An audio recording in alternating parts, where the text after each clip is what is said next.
thrilled to introduce Justin Watkins and Claire Bishop. Justin is the founder and creative strategist of Native Digital, a full-service marketing and design firm. And Claire is the Vice President of Marketing and Engagement for Children International, fighting poverty and helping children in need through signature programs, community centers, and amazing teams. Justin and Claire will be co-presenting today on how nonprofits can find the right voice and tone to communicate their mission without relying on heavy guilt or tiptoeing around reality. They will share how their teams partner to strike just the right balance for the Children's International brand. As attendees, you will walk away with a better understanding of the importance of voice and a framework to implement an accurate tone. Without further ado, please join me in welcoming Justin and Claire. All right, thank you for that introduction. So to get started, I wanted to talk about a trip that both of our teams took to Guadalajara, Mexico early last year. So Guadalajara, Mexico is home to 5 community centers that Children International has. Like many cities, it is a city that has high wealth and poverty as well. So you kind of got both extremes at both ends of the spectrum. On this trip, we were there for a week, and the purpose of this trip was to shoot video. We had a very hospitable local Children International team that took us around to the different community centers, introduced us to a lot of families, volunteers, and kids. It was a week of a lot of different types of emotions: happiness, sadness, all kinds of things that you can imagine. The core stories that we were there to capture, there were 3 kids that the local team really wanted to introduce us to and to get their stories. And so I want to talk about 3 of those kids. The first one that we met was Vicky. CI gets kids into their programs at age 4 all the way up to around 18 or so. Vicky was on the later half of that program. She was a recent graduate of the program. She was a role model to her younger sisters and in her community itself. And we sat in her house and talked with her and her mother and heard how proud her mother is of what she's been able to accomplish and the role model and what she's kind of modeling for her younger sisters. Here they are outside of their house. So that was the first person that we really talked to in depth. A day later, we talked to Ricardo. What I remember first about Ricardo was he's about 14, so he's not quite far along in the program as Vicky was. But when we walked into his house, he greeted us in English and was very proud to do so. He had been taking some of the classes, and he knew how to communicate just a little bit in English, and so he was really excited when he spoke very well to us. He had a very powerful story, a very sad story. He, on the bright side, he was just recently cured of cancer. On the downside, his mother also had cancer, but it was terminal cancer. And so he was the oldest of 3 boys. So this is a very difficult environment to be shooting a video in and trying to be very delicate with the questions and understand what they're going through. On one hand, you're very excited for them. On the other hand, you just realize the gravity of the situation that you're in. This is Ricardo and his mom. A couple days later, the last family that we did kind of a deeper story on was Azela, and she and her family, their family's trade is brickmaking. So a lot of times there isn't as much gainful employment as you would hope. Brickmaking is a way for them to provide for their families. In the rainy season, it's very difficult to make bricks. Sometimes they survive on basically equivalent of like $1.50 a week for that family. I think it was a family of 5 or 6. So it was again, another difficult circumstance to be in, but a very happy, bright kid who is excited to talk to us, excited to be on camera. We asked her a lot of different questions. The question that really stands out to me that I won't forget is we asked her about, what are your dreams for the future? What do you hope to be someday? Hoping that, as you go through this CI program, something that you hope to achieve someday. And she kind of misunderstood the question probably through the translation, but what she told us was she wished she had a bed to sleep on. So when you're thinking that she's going to say teacher, it's very emotional. I'm emotional right now just thinking about it. But they had one bed for the kids, and there were 5 kids, I think, and so they had to share that. And so they rotate and sleep on the floor. Well, the floor is a dirt floor. She said there was a rock that was sticking her side. So that's something that, we're going there to shoot videography. We're an agency. We're trying to make stories and make it look cool. make it stick with people. You're almost not prepared for this. So as we gathered this, first I want to show you this. So this is their kitchen. Next to it is their house. So this is the kind of environment that they're living in. She does not consider herself poor, I don't think. She's just a normal kid. This is just normal life to her. When we asked her what she did for fun, she was very upbeat. She grabbed her soccer ball or football, and she hit the streets, and this was probably one of the last things that we did on this trip. It was so much fun to chase these kids around with our cameras and try to capture this footage. And again, you hear something that's so, in some ways, kind of devastating, and then you just realize these are just kids, and you're having fun with them and kicking the ball around. So that was, again, like I said, you're kind of hitting on all the emotions during this week. So our question that we're asking ourselves is, we have a week's worth of footage. That's a lot of footage. What is the narrative? What are we going to do with this? Like I said, you're hitting on all these different types of emotions, and you're going to create something that people like yourselves, you're not as familiar with this. How do you tell that story?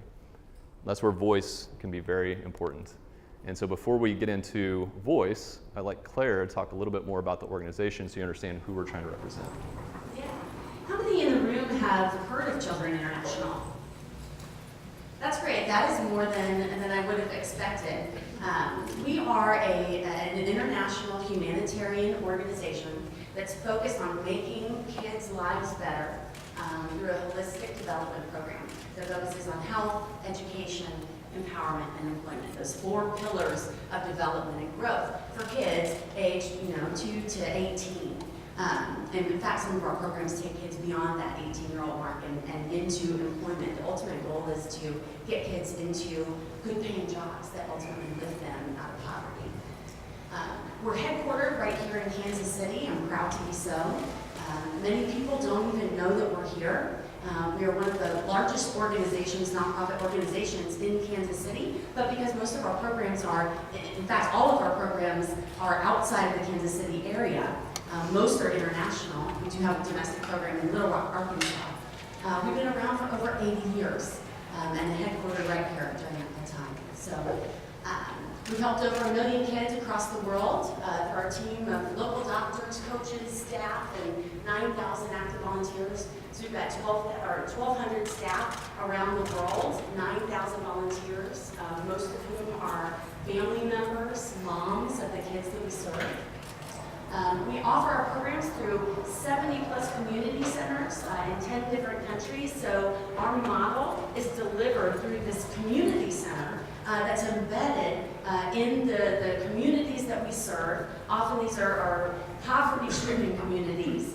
And these community centers are oases of hope and safe places for our kids to gather, to learn about nutrition, to learn about health, to learn about how to be empowered.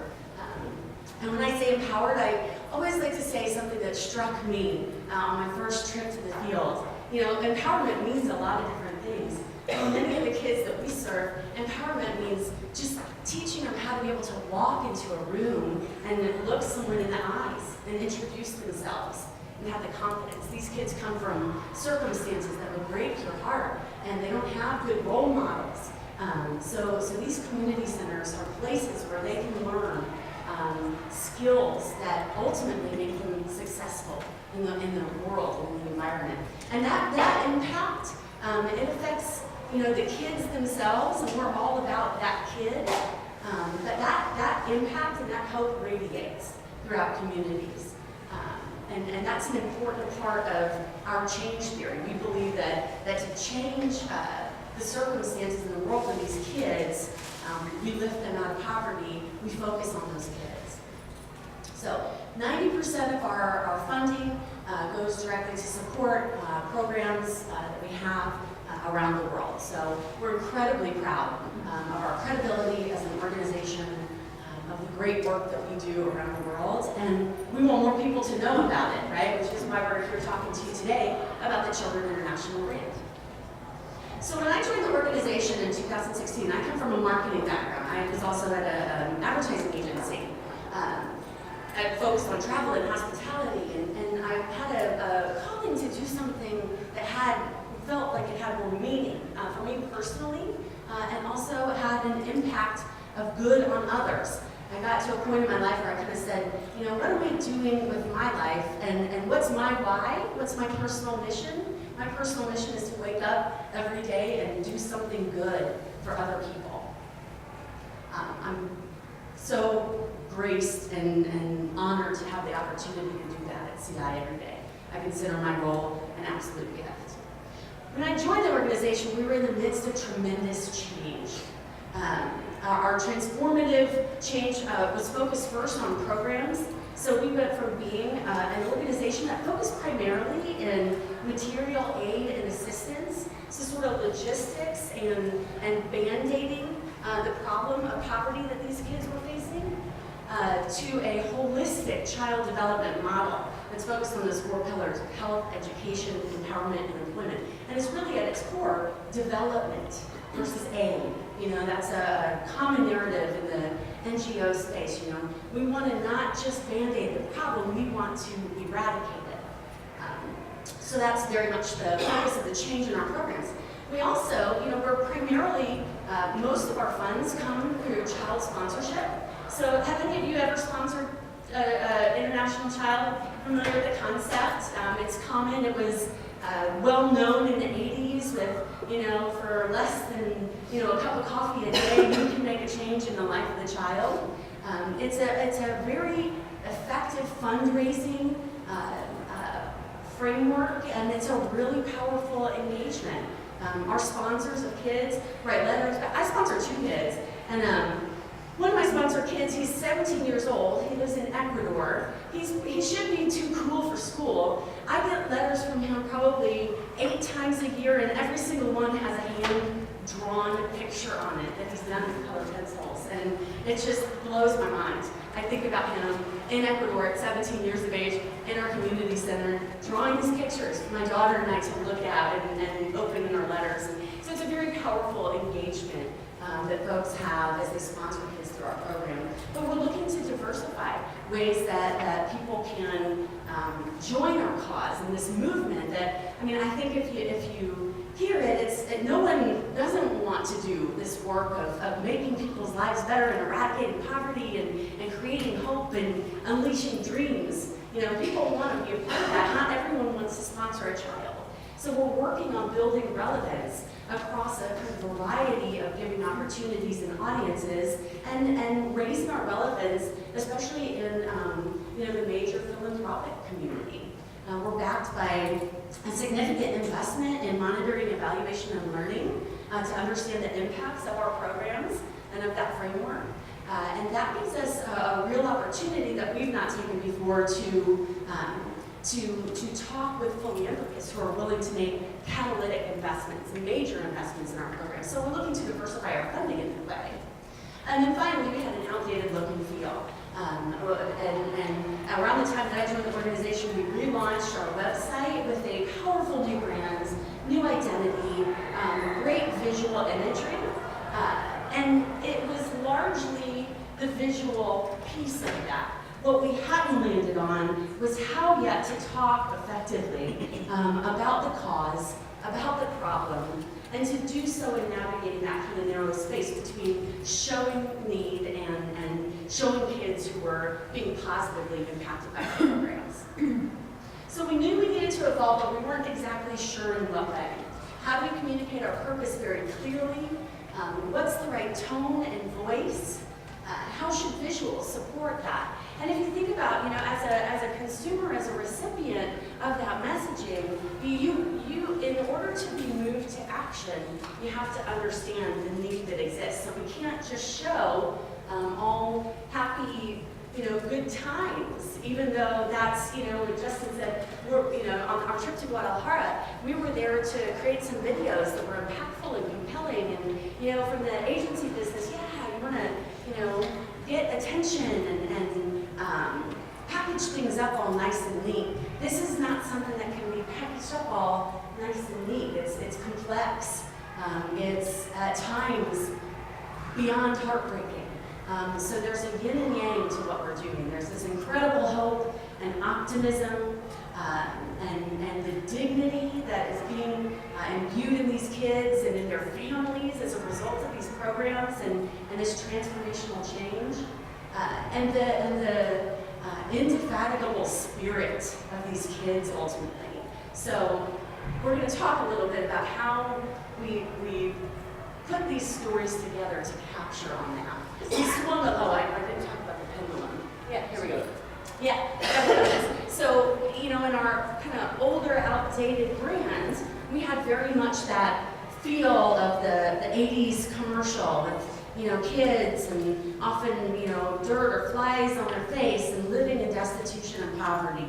And it was a very guilt-driven, focused message. Well, when we relaunched our brand imagery and our new brand identity, we swung that pendulum a little bit further to the opposite end, where we showed kids, playing sports and happily in the centers with their friends. So that pendulum swung a little bit to the extreme, and we realized we weren't showing enough of the need. So how do we strike that balance? And that's kind of what we'll talk a little bit more about. So it brings us back to, again, that pendulum that we're talking about. So there's good reasons for both. On the left side, you can tell a raw story, you can show those hardships. It's powerful, it's proven to work. The organization had done very well off of that in terms of fundraising. Dramatizes the obstacle. The cons are, out of context, it can be really heavy. It's hard for people to interpret that sometimes and really appreciate that. And sometimes I think it inaccurately portrays the kids as victims who would not consider that. And really the world is getting smaller. It used to be that the kids didn't see this. Now the kids see the material that you're putting out there. We had Facebook comments, I think, the week after we posted our first video. So that really hit home, that we really wanted to make sure that was very dignifying and honoring.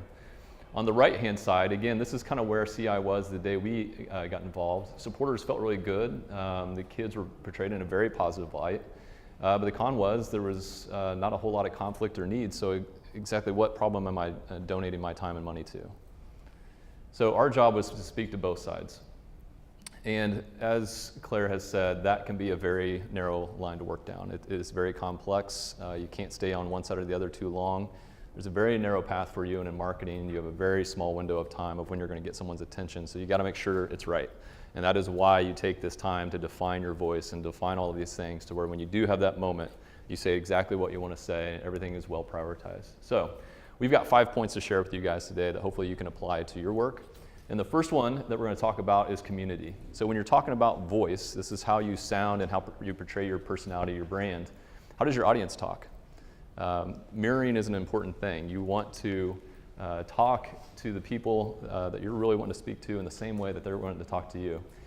Nothing beats talking to them individually and having a face-to-face conversation, but we live in a world where people are commenting and putting testimonials and reviews up constantly. So analyze this. Look at the words that they're choosing. What are the words that they're not using that maybe you have been using? When we looked at this, we looked at the base, which was the largest portion of the audience, very loving, nurturing, giving audience in the terms and the voice that they used. We really wanted to attract even more younger audience as well. And they're a little bit more determined and idealistic and motivated in their language. And then you've also got some of these larger donors who you see these words like grateful. They're very thoughtful people, and in some cases more analytical in their nature, a little bit more rational, in some cases maybe slightly less emotional.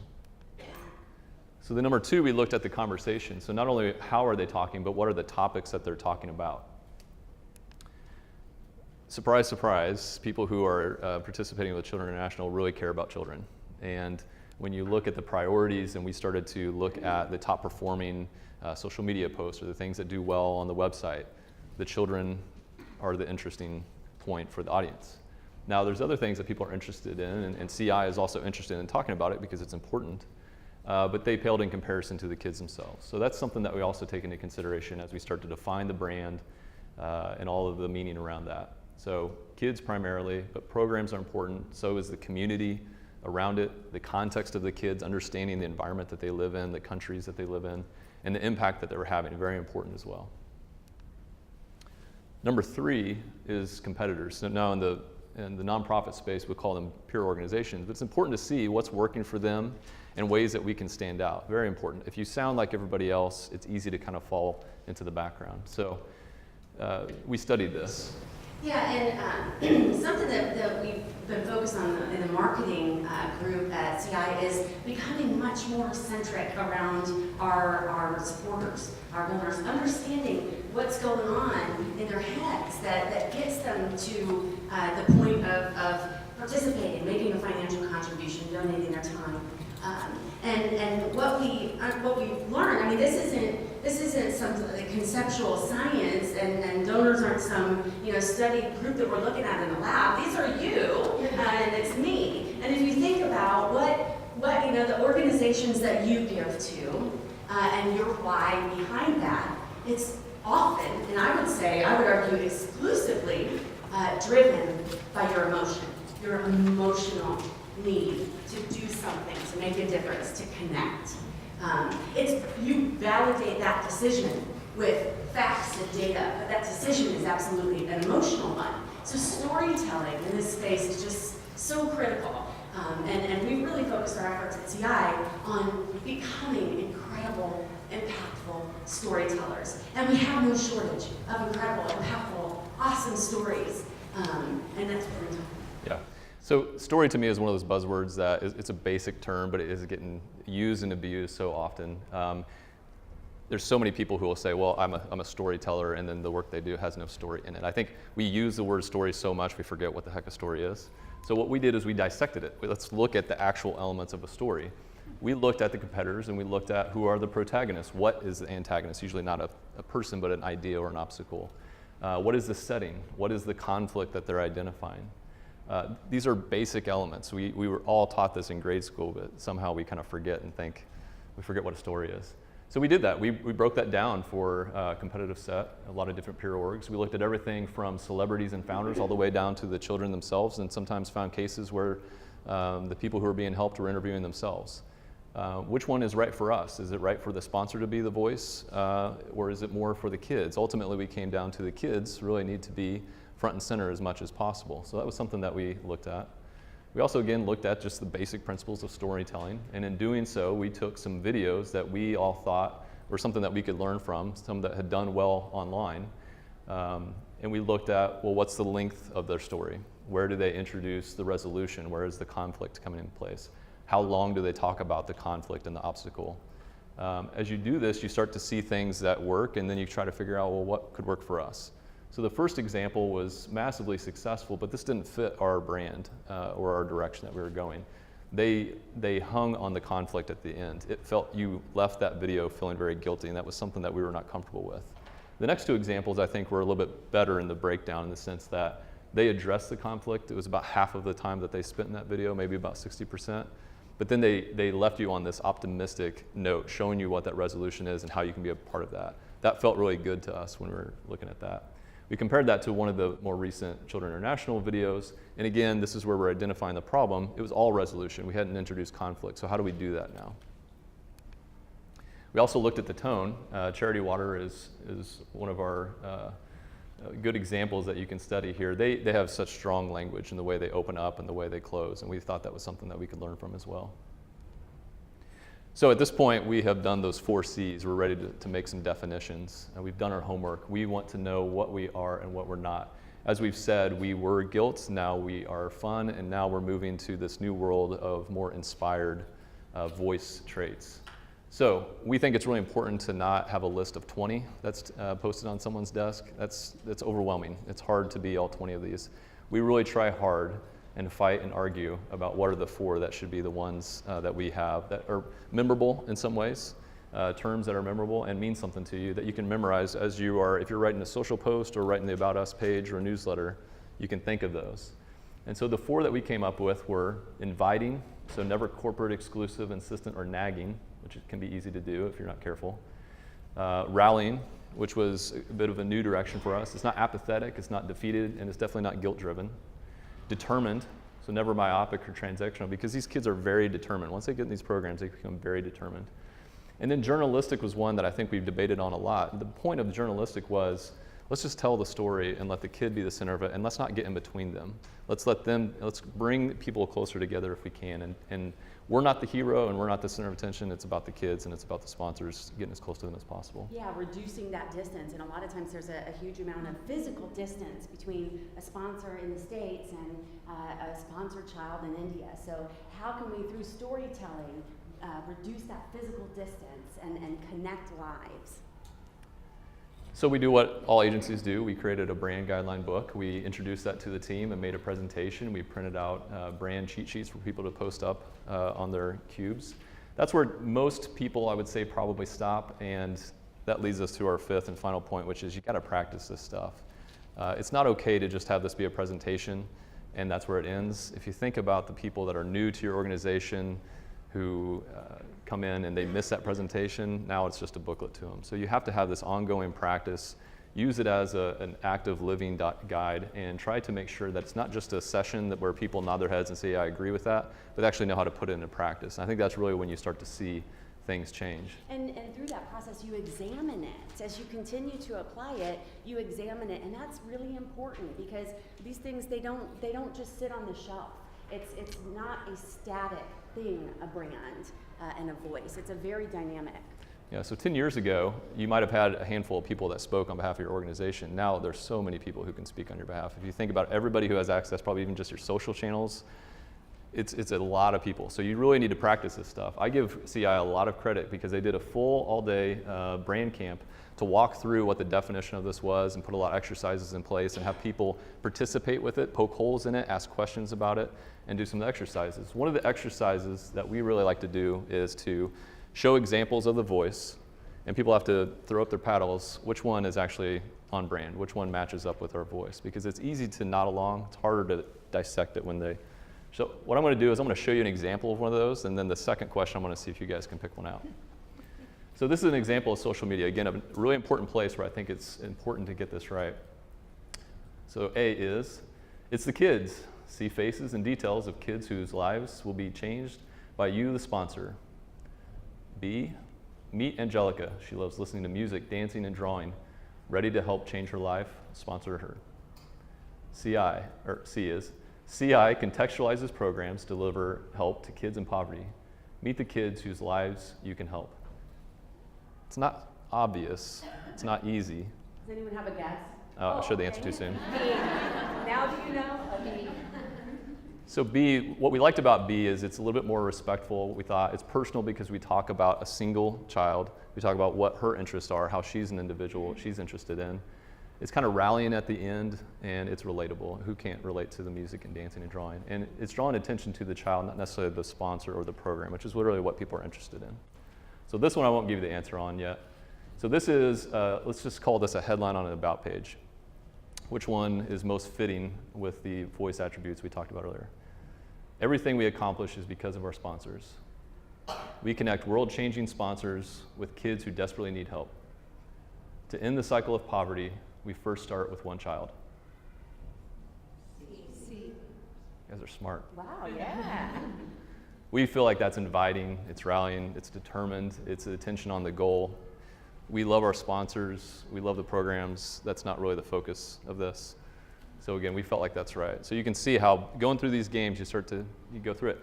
We've often found that people argue, like, I don't know, I think B works. Just that conversation alone is really helpful because people can work that out. And that conversation, it's not always about being right. This is a very subjective thing, but that activity is really helpful for the teams. Cool, so what do we talk about?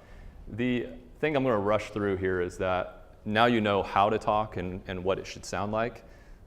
When you get down to the topics, we come up with a message hierarchy or content themes, and these are the things that we want to make sure are driven through in the communications that we do. So we were able to find 3 primary topics that we talk about. We have the why are we doing this, and then we have these kind of supporting topics. So from there, then we look at, all right, let's break down each one. Let's pick a theme.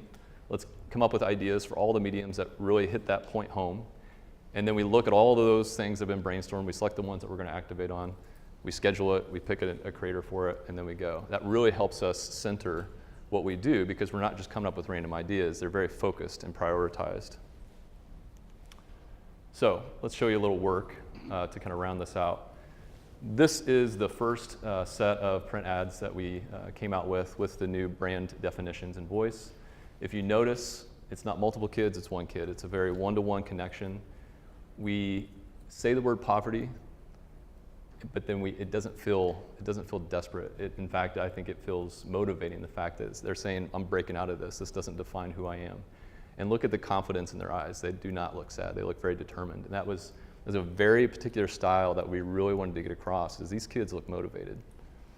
So very dignifying. I think if these kids saw this, and a lot of them do, they'd be very proud of this. This is a more recent one, so as you drive around town, you actually can see these. We're very excited about that. Defeat poverty, sponsor hope, children.org, very simple. Here's examples of banner ads. Again, very simple, very optimistic. This is examples of visuals that you might see on social media. Letting the children speak for themselves, hear it in their own words, and when we talk about the programs, keep it as simple as we can. And again, look at the confidence in their eyes. I think it's all in the eyes. So to answer the question that we started with, what do we do with that video footage? We did a lot of things with it. We had a week's worth. So each of those children that we spoke to had their own individual story. They're speaking firsthand. We're showing their environment. We're hearing their stories. But what I want to actually play for you is basically what we would consider sort of the anthem for the week, and you can kind of see some of what we took back from that.